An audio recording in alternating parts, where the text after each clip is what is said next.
Hi, welcome to Political Perspectives. I'm Cynthia Dickstein, your Political Perspectives host.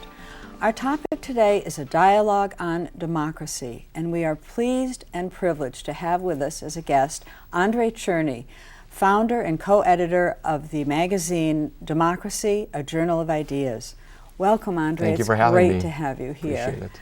I was very impressed to learn that at age 21 you became senior speechwriter for Al Gore right after college graduation. And since then you've certainly learned the ins and outs of Washington. Can you give us a little background of what you've been doing since then? Sure. I was very lucky to get the position at a, as you mentioned, very young age. And of course it's always an honor to work in the White House, but for me, especially at that age, it was such a great learning experience to work with Vice President Gore and President Clinton and really see what political leadership is about, or what it should be about, what political courage and vision is about. And since then I've tried to work in both the areas of policy as well as government, have written a book, as you see, The Next Deal, have worked on the Kerry campaign in 2004 as one of the chief people during the primaries working on message and policy and strategy. Back in 2000 was honored to be the chief negotiator and author of the Democratic Party platform for the country, which was an interesting experience. And now, as you mentioned, I'm running, along with a number of other people, a new policy journal that's both in print and online called Democracy, a Journal of Ideas, that is about really thinking what is the next generation of new progressive ideas to respond to the world we live in. I can already tell that a half hour is not going to be nearly enough for us, but let me show everyone your book, The Next Deal, The Future of Public Life in the Information Age, Visionary in Scope, a Remarkable Work, says the Los Angeles Times. Now I'd like to begin with a couple definitions for everyone. The first one is the American Heritage Dictionary definition of democracy, which is defined as government by the people, exercised either directly or through elected representatives, and majority rule. The second definition is also from the American Heritage Dictionary, and it's fascism, which is defined as a system of government that exercises a dictatorship of the extreme right, typically through the merging of state and business leadership together with belligerent nationalism. Before the midterm elections, how worried were you about the state of our democracy? Did you feel that America was perhaps slipping, starting to resemble a fascist state? Because a lot of people I know were very concerned about that. Well, when you read those definitions, it's pretty scary to think about it. Personally, I had some real worries about democracy, and frankly, I still do about democracy in this country. And I think one of the interesting things in that definition that you read was it didn't talk about politics. It didn't talk about voting. And all those things are important, but democracy has always been about something bigger in America than just going into a ballot booth every 2 years or 4 years and casting a vote. It's been really about what that definition said, which is self-rule and the ability of people to exercise government over themselves. And government means more than just the institutions here in Tucson or in Phoenix or in Washington. It really is about a vision of an America that works from the bottom up. And I think that is still something that's at stake right now. We still are seeing not only the problems in our political system, but we're seeing an economy where more and more people are seeing inequality between those who are working on a daily basis and those living at the very top of the pyramid, on a whole host of issues, economic mobility, so on. We're really seeing the vision of democracy that we as progressives, I think, always believed in, going back to Teddy Roosevelt and Franklin Roosevelt and so on, really atrophying today. And I think that, though I was, of course, very happy about what happened in the midterm elections, there's still a lot of work to do to turn around America in the kind of fundamental ways that we need. Sure. Well, on a scale of 1 to 10, with 10 being the healthiest, where would you put the state of democracy today after the midterm elections? Well, I think that if you compare it to the rest of the world, of course, we're not at the very top, but we're not at the very bottom. But I think if you compare it to where America has been at other times, perhaps in the 20th century, I'd say we definitely have some more work to do. In a lot of ways, I think back and I try to take a historical perspective. We've been in this kind of place before. If you look at the Gilded Age, something that people look at as one of the low points of American democracy in the 1870s and 80s and 90s after the Civil War, you had a few things happening. You had great concentrations of wealth. You had a political system where the industries at the time, railroads and so on, really had a stranglehold over what was going on in Washington as well as in state capitals. You had a changing economy as we were going from an agricultural age to an industrial age that was leaving a lot of people behind, that was making people think that the values that they had worked with their entire lives were no longer what was driving the American system. In a lot of ways you can say similar things are happening today, that we have that same sort of disparity of wealth, we have that same sort of influence of powerful corporations over our political system. You have people who have worked in industrial America all their lives now being left behind by an information age America, and we haven't made that transition very well. And so I think we definitely have some more work to do to create the kind of democracy that we saw happening in the early parts of the 20th century and the New Deal and so on. Mm-hmm. I think that, if not most, certainly very many Americans would be stunned to learn that the rating of the United States in terms of the Democracy Index that's put out by the Economist magazine Intelligence Unit Division, America rated 17. Mm-hmm. And, that's pretty low for a country that goes out, that does the amount of flag waving that we do, right, that wants to spread democracy to the rest of the world, but there are 16 countries who do a better job, according to this index, right, than we do. Just for general information, which you already know, Sweden came out number one, right, and the Netherlands and Norway and Denmark. So that whole area right, seems to have it right, at least according to The Economist, right, the British publication. But I think one of the depressing things is when you know your history and refer to it as you just did, is that you see these things keep repeating, and it is cyclical, and it's as if the progressives make progress, and right, then they get cut off at the knees again. right. Well, it's I think that's right. It's in a lot of ways it's a process of 2 steps forward, 1 step Mm-hmm. back, and the question is, in those periods of real chance at making progress, do you take those 2 steps forward and do you try for that 3rd Mm-hmm. step, or are you just satisfied with where you are? Do you spend all your time just trying to hold off those people who are always trying to take away the progress that we've made, or do you have a real ambition to change the world and change this country in some fundamental ways and push forward the process of democracy? I think that's, in some ways that's been America's story, that democracy has never been an end point. It has never been something that we got in 1776, and obviously even back then we had a very small vision of what democracy was, and I think just about everybody who's watching would probably not have been involved in that kind of democracy, be they not having enough property, or being women, or be they racial minorities. But we've expanded our democracy over time, and we still have to be expanding our democracy today.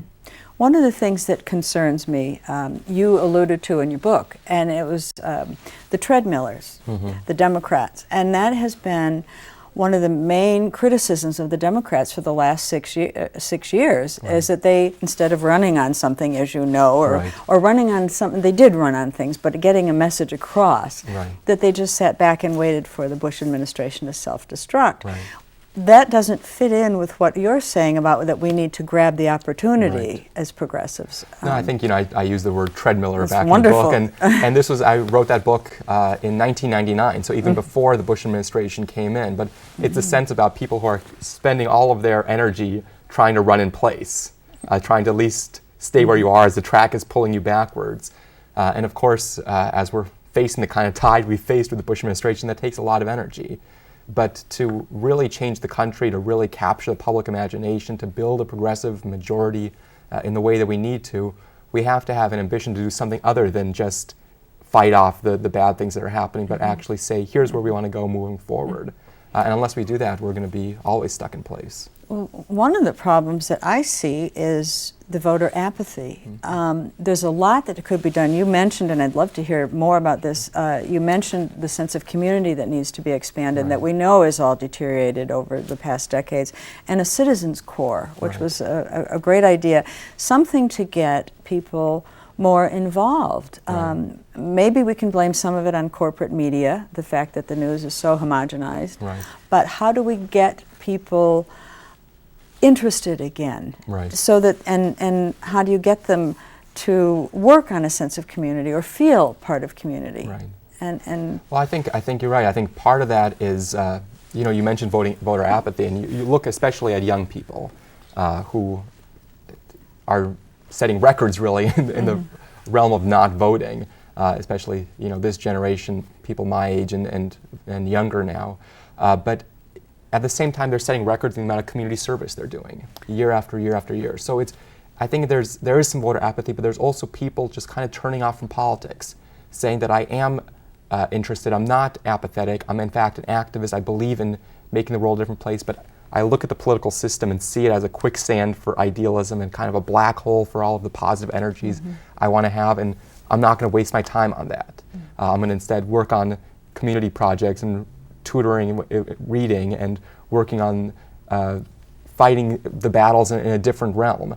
And that's all important, but at the end of the day, government still matters, politics still matters, people, you know, the people we have in public office, as we've seen for the past 6 years, matters. And we can't let that happen. And so I think we do have to build a sense of community that people have a responsibility not only for themselves, but a responsibility for one another, that we are our brother's keeper. I think one of the, besides the many, many bad things that this administration has done, the polarization of America, which began admittedly under Clinton because of Monica, but these issues are so much more serious and detrimental to the democracy, so that people either look at government as way too big, that needs to be trimmed down to the size of a bathtub, you know, or they maybe are at the other extreme, that they want government to do everything. And I don't always gravitate towards the middle, but in this case, I would think, and I'd love to hear your thoughts on it, that we need a realistic model for government that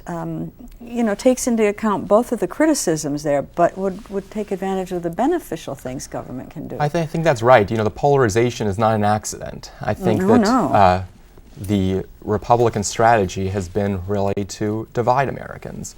And we've seen that in countless examples that we can all go through chapter and verse. But for progressives to move forward, and really the only way to progressives move forward is not to find our own wedge issues, but to find out what are our web issues, the ones that really cast along the old cleavages and really bring people together. And I think this idea of what is the role of government is one of them.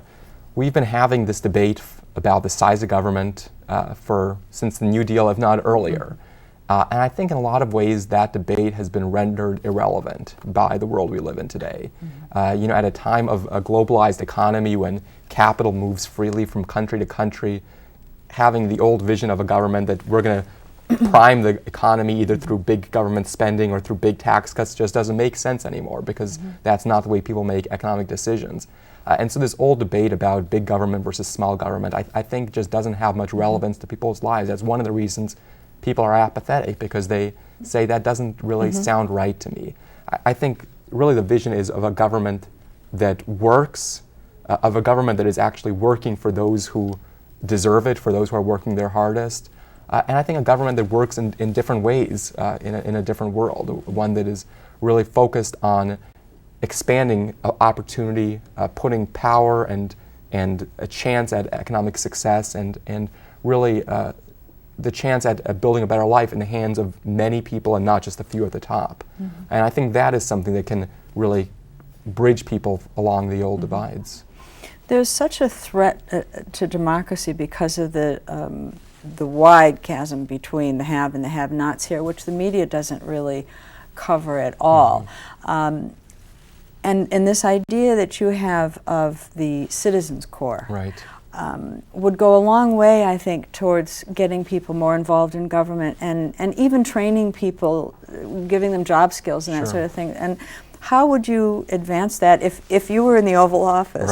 How would you get that out to the public and get them to rid themselves of some of that apathy and Well, I think you're right about these divisions, and what we're missing in this day and age, when we have all of these different ways that we can each do our own thing on the internet. You can design news sites with CNN or local news sites to reflect whatever news stories you want, and people will watch their own media or Fox News, or they'll listen to Air America or listen to Rush Limbaugh. And we're so polarized, as you mentioned, that there's really few institutions that are ones that unite everybody together.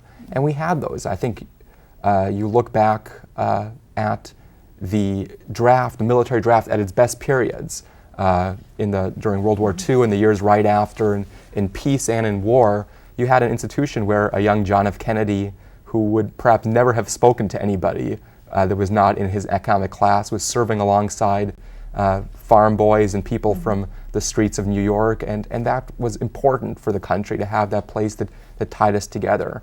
I think that today we need those kinds of institutions that say we're going to bring people together along all lines, and that you do have a responsibility, not just to your own career and your own life, but you have a responsibility to the larger community. And so perhaps something that would say that asking every young person to give a year or two of their life, either in the military but also in a lot of different civilian work that needs to be done in terms of environmental cleanup, battling illiteracy, helping our older Americans. There's so much work to be done in so many areas that we can bring people together and say, here's a chance to work together, here's a chance to actually build a better community and a better America together.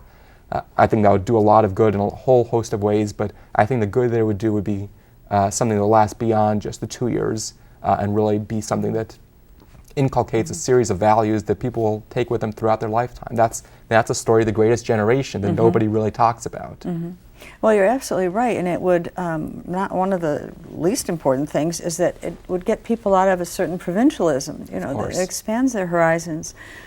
You mentioned the internet, and I think the internet is a mixed blessing in this regard because, on one hand, people are solitary. You're in a little room doing this, and on the other hand, you can connect with a lot of people. And I wondered, I'm an old 60s kid. I couldn't figure out why in the last 6 years people weren't taking to the streets. Why weren't the college kids there? Why weren't, they were demonstrating. We certainly had anti-war demonstrations before Iraq that got ignored in a large part by the media. But do you think that the fact that many of us sat at the computer for hours, signing petitions, writing letters, gave people the feeling that they were fighting back, and so that they were less inspired to go demonstrate on the streets? I think that very well could be true. I think we had demonstrations, but not in the same numbers. But if you look at the liberal and progressive blogs, you look at organizations like Move On, you look at the meetups that were happening around the country that in fact did bring people together in flesh and blood, but you had a way of people expressing their opinions that in some ways were even more, even deeper than just showing up at a street demonstration. When you're actually having a conversation online, or you're letting your views be known in a blog and in a long thread and having a discussion back and forth, in some ways that is a more real form of democracy than even showing up in person. And so I think that probably did change the way that activism had its face in the light of everything that was happening. But even despite all that, I still think that we did miss a big opportunity over the past 6 years, that there was not the kind of voice of America being heard. I think a lot of people were cowed by what was happening with the Bush administration. A lot of people, be they just activists or even leaders in Washington, would rather not pick the big fights. We didn't have the same kind of political courage in the same levels that I think we had in previous episodes in American history. Well, even during Vietnam, the mainstream media took several years. They were not in the vanguard of protest. No, by they no were means, following. So I guess my next question is, what is or was more effective? Was it more effective to have hundreds of thousands of people demonstrating in the streets, or was it more effective to be at the computer sending these petitions and writing these letters? looking back from today, Right. it looks like the people on the streets were more effective.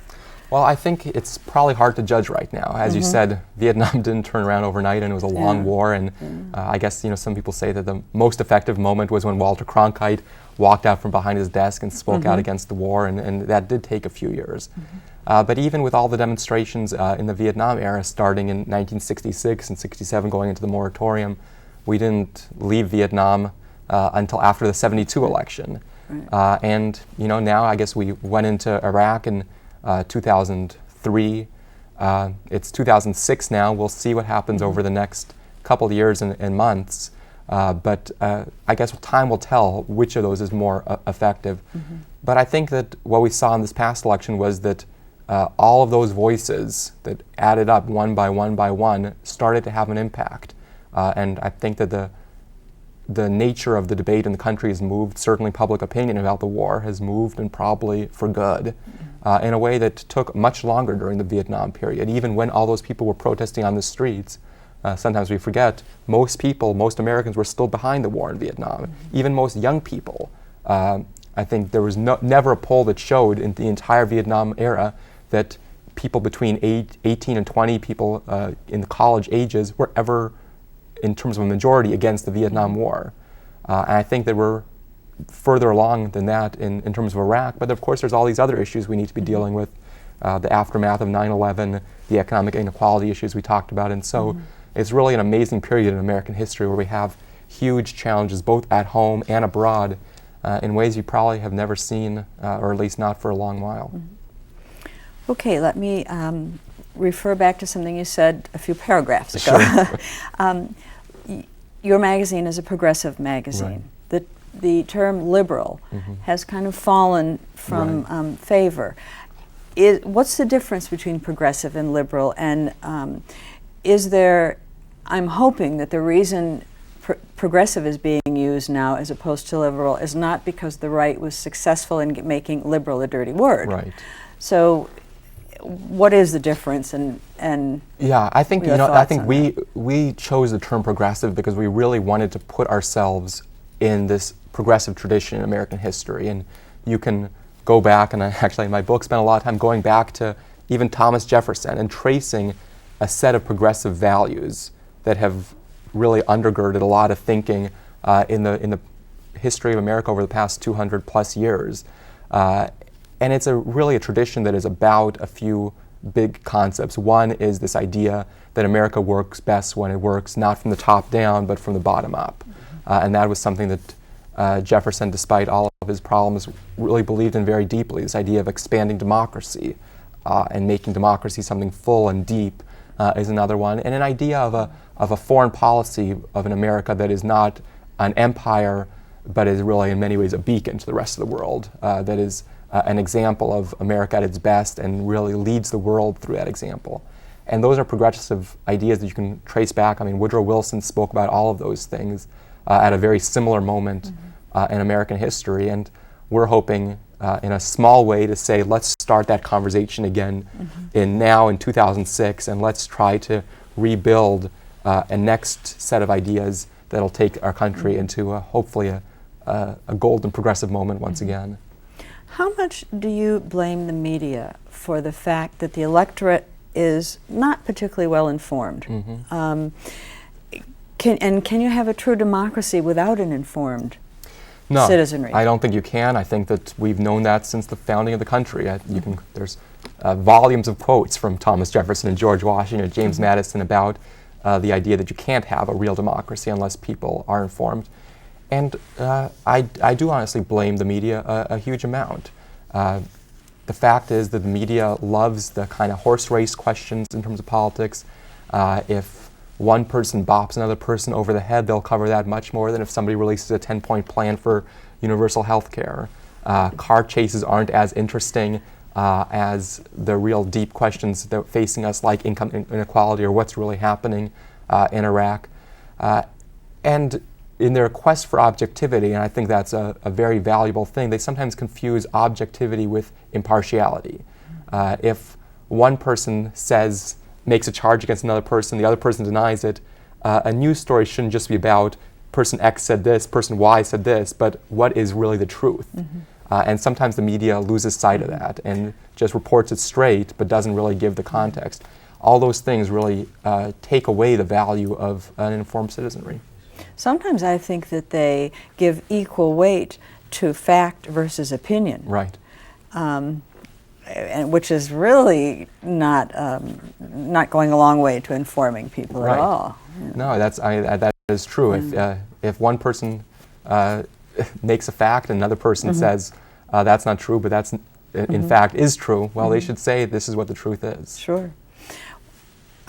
What about the religious right and their activism in recent years in the political system? How detrimental to democracy do you believe that's been? Well, I think it depends on what we talk about specifically. I think activism as a whole is good when it becomes about shouting other people down or keeping other people out of the political process one way or another. That is detrimental.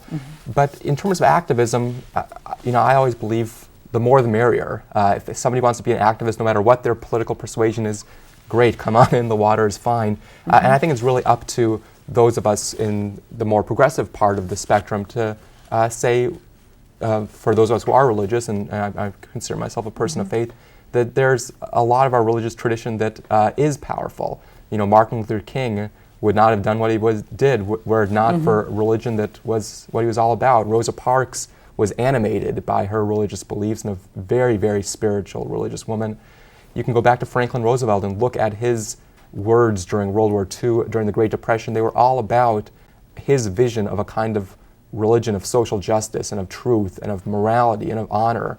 I think that's something we need to bring back and not just let a few people define what religion means. I'm with you on the activism part. I am, what I guess maybe I didn't ask it clearly, is it's the separation of church and state that's under assault by the religious right. And that's a problem. And that's a problem because when that wall of separation is broken down, you lose not only something in terms of our democracy, but you lose something in terms of religion too. And those two things are important. But we also can't build it up so much that it counteracts everything else. Okay. Unfortunately, we are almost finished. I want to mention the book again, your wonderful book, The Next Deal, The Future of Public Life in the Information Age. And your website for your journal is www.democracyjournal.org. Right. I want to thank you so much for joining us. I think I could have gone on for hours talking with you. Thanks for having me, and happy holidays. Oh, thank you. And I'd like to leave everyone with a quote, as we close every show with a quote. And this is by Louis Latham, editor and author. Dissent is what rescues democracy from a quiet death behind closed doors. Thank you again, Andrei. It was Thank you. just great. Appreciate it. Just great. I